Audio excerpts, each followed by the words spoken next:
Well, hello everyone and welcome to the plot tour for October. A little bit earlier than I usually do it because the forecast for the end of October is rain, rain, rain. So I might not be able to get back down again, so we'll see. And starting with the Cosmos display at the front of the rhubarb bed, hiding the fact that the rhubarb is collapsing into its autumn slumber. That's still looking pretty nice. So the strawberry bed has changed a little bit.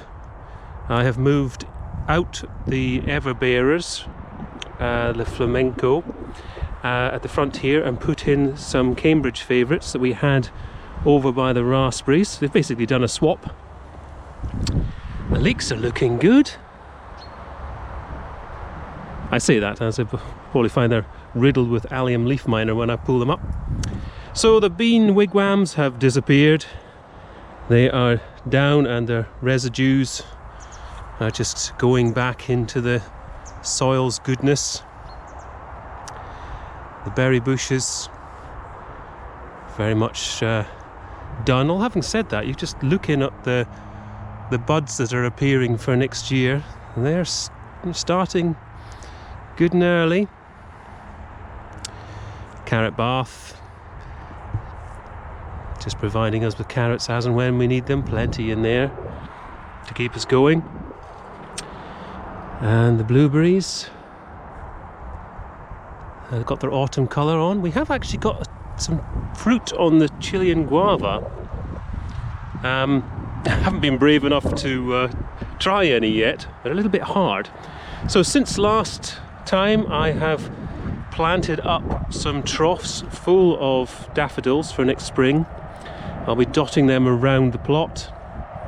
The foxes went and had a go at them when I put some pea netting over them initially, but then I thought, right, better make it tougher than that.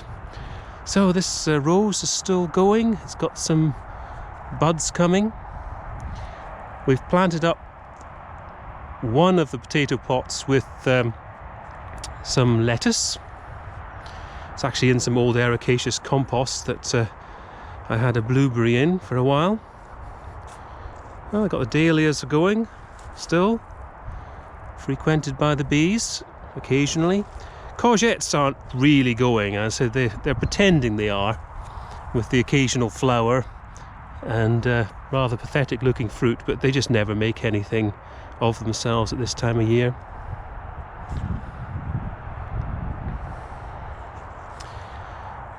So this bed has got some beetroot in it. So if you're into your crown green bowling, then those beetroot are about the size of a bowling wood. So I've got some beans coming up there, or is it peas? Can't remember. And we've got a fair old luscious supply of turnips. We've got bolting mustard, and the French beans have finished. This fallow bed, that's doing quite well. Got a lot of stuff in it. Phacelia and various things, buckwheat. And the peppers have really finished. They're just a living root in the ground now because we have taken all the fruit off of them. Sweet alyssum's still looking very nice. And the marigolds are hanging on in there. So all the cabbages are done in here. But we haven't harvested any of our swede yet, and they're getting quite big. Never had swede before, so we weren't quite sure when to harvest them. So we'll probably take a chance on one of them quite soon. And peach peregrine hasn't really had time to come back, but I did give it a bit of a prune just so that it wasn't so full of foliage that it was going to get ripped to bits by autumn storms. That little bed's probably got more weeds in it than flowers now. Cherry trees still holding on to its leaves.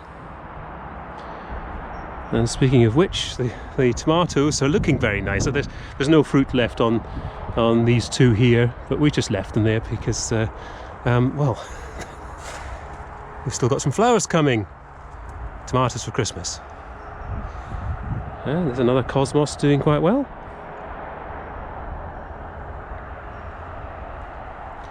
And rosemary is flowering now.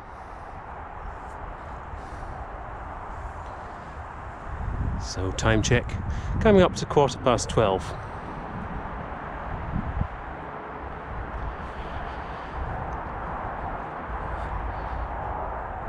So the pond has finally, after 4+ years, got a frog in it.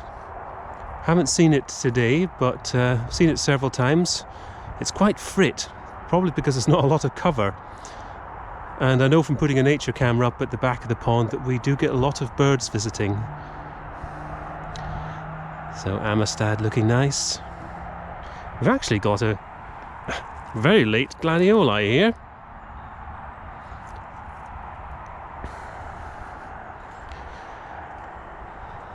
Dahlia's still going.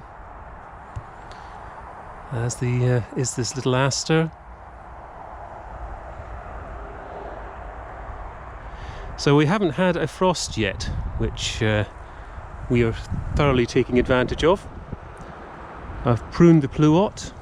In fact, all the fruit trees. The plums have been thinned out. Raspberries have nearly finished.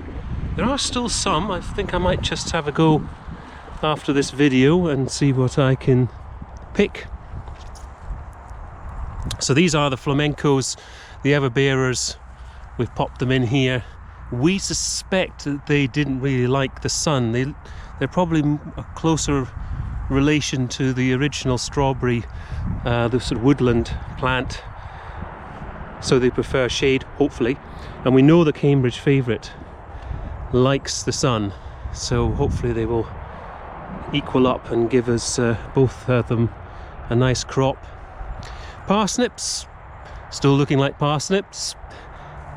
Haven't harvested any of them yet. These leeks are looking okay. So this tomato bed has finished, all bar this one. We were not expecting those to come to anything. Another nice display of leeks there. So pak choi and kohlrabi. We've started harvesting the pak choi. Yet to actually try it. We're going to have some in a stir fry tonight, hopefully. And we are getting sprouts forming on the Brussels sprouts. These front two, we think they both had their tips nipped off, and we didn't realise until it was too late. Cabbages, they're going well.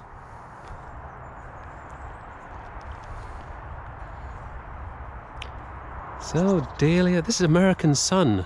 This is second year, and it's impressing me. I am very pleased with it.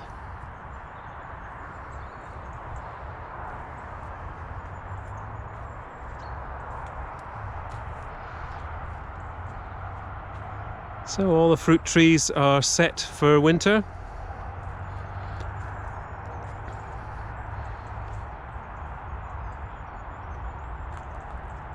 I think I may add in a dahlia or two. Probably split that big red one at the back there, because the tuber on that one is massive. Might actually put it in where that tomato is.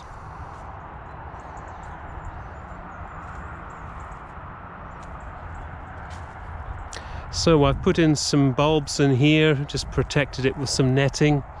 These are basically the leftover daffodils. And the transplanted fuchsia seems to be happy in its new little place. And the Naughty has come back after its heavily pruned. So there we are, middle of October. Hope everyone's keeping well, and I will catch you in the next month's tour. Bye for now.